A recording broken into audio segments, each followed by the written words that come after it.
গণভোটের ব্যাপারে বিএনপি কোনোভাবে রাজি হচ্ছিল না প্রথম দিকে। আমরা এটা জোর দিয়েছিলাম, কিন্তু শেষ পর্যন্ত বিএনপি গণভোটে রাজি হয়েছে। আমরা বিএনপিকে ধন্যবাদ জানাই। এখন তারপরেও তারা একটা জটিলতা তৈরি করার চেষ্টা করছে, সেটা হচ্ছে গণভোট এবং জাতীয় নির্বাচন একদিনে হইতে হবে। দুটো একেবারে আলাদা জিনিস।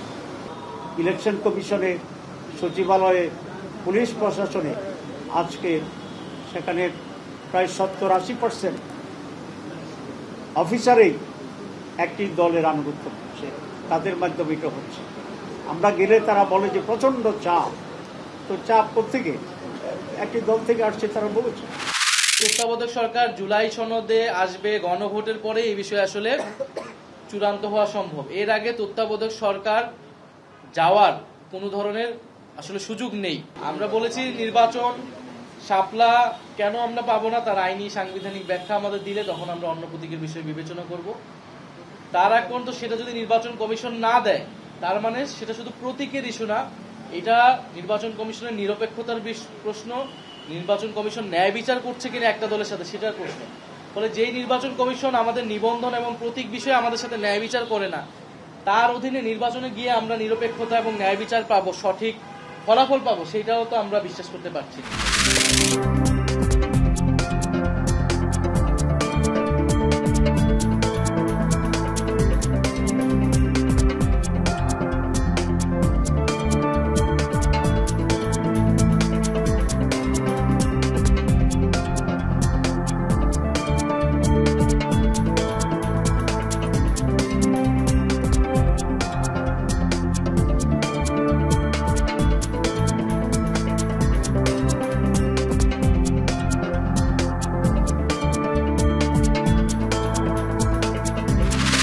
এই যে 25 জন অপরাধীর বিরুদ্ধে ওয়ারেন্ট ইস্যু হয়েছে, এরা একজনও কিন্তু সেনাবাহিনীর অভ্যন্তরে থেকে কোনো অপরাধ করার কারণে ওয়ারেন্ট বের হয়নি। তারা সেনাবাহিনীর বাইরে এসে, সেনাপ্রধানের নিয়ন্ত্রণের বাইরে এসে তারা এগুলি করেছে।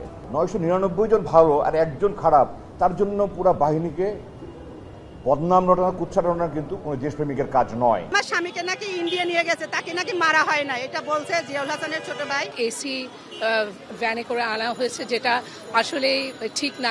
এই গুমের সাথে যারা জড়িত তাদের সর্বোচ্চ বিচার যাতে হয় বাংলা। আর এই বাহিনীতে যেন এইরকম মানুষের সৃষ্টি না হয়, যেন তারা এই কাজ করে তাদের প্রমোশন, পদবি বাগাই নেওয়ার চেষ্টা করে।